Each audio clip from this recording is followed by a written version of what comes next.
Our series on my commentary on the truth about cancer continues.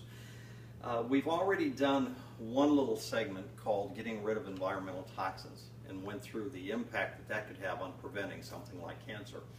We've even done one specifically on getting rid of environmental toxins in the air and on surface areas. Today we'll be talking about the same thing as far as getting rid of environmental toxins in your water. Now I'm going to do a little experiment right here to get things started. I'm going to get some just tap water, what a lot of people drink. But here's some tap water right here coming right out of the tap.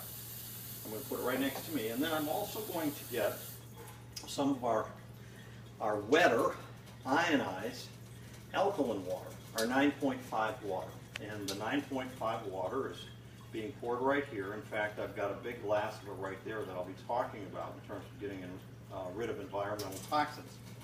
And as we talk about those environmental toxins, I'm going to take 2 green tea bags. Here's the same type of green tea, and I'm going to put it in the tap water, and then right away I'm going to put it in the 9.5 pH water, and we're going to bounce both of them around just a little bit and let them sit there as I talk.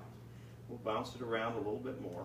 But why would it be so important to get rid of environmental toxins in water? Well, first of all, when your water comes in from the city, you've got things like chlorine in it. You've got possibly pharmaceuticals, other things in it. And again, those things could have an impact on my body, could have an impact on cancer. Second, when we take a water right here and through this living water system, we restructure the water, make it wetter. We ionize the water, give it an antioxidant quality because we charge electronically, we charge with a negative charge the minerals that are in the water, and then finally we can adjust the pH of the water. All of those things could have an impact on getting rid of environmental toxins. First of all, as far as making water wetter, and when we take this and we talk to coaches, we talk to strength coaches, they always kind of look at us quizzically. It makes water wetter.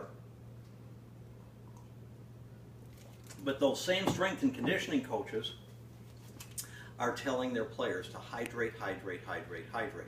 Now today we're talking about getting rid of environmental toxins before they come in.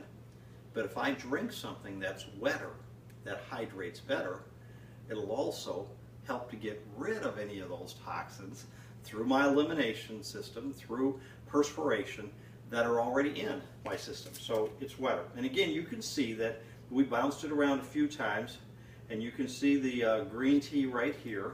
We bounced it around a few times, and you can see the green tea right here that's in the tap water, and already you can see the huge difference in terms of how it's hydrated.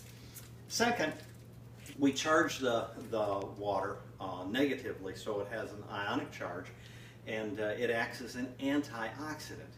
If you already have those environmental toxins in your body, where they're creating free radicals, the antioxidants in our 9.5 living water are going to help to fight those free radicals.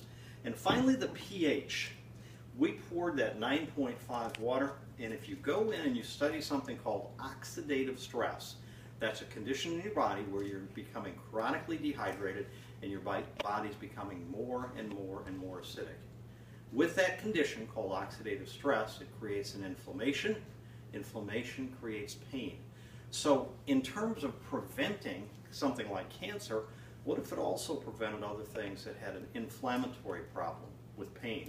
Lupus, fibromyalgia, MS, osteoporosis, osteoarthritis, even things like asthmas and inflammation of the sinuses. So if we could eliminate that inflammation, we'd have a big part done in helping to eliminate or prevent major maladies.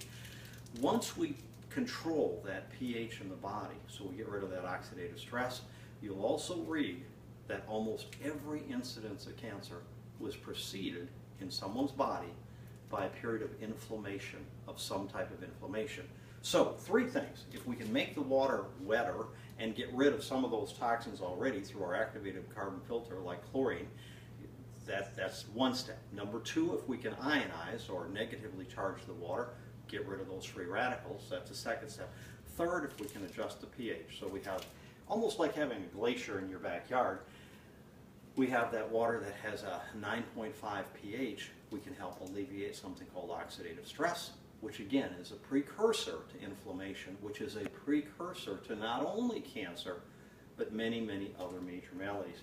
And last, when we talk to those coaches, and they look at this and we say we can make water that's wetter because we restructure the water, you see what's happened after a couple minutes with the tea, same tea that we put in tap water, and you see what's happened after a couple minutes with the tea that we put with the 9.5 alkaline water.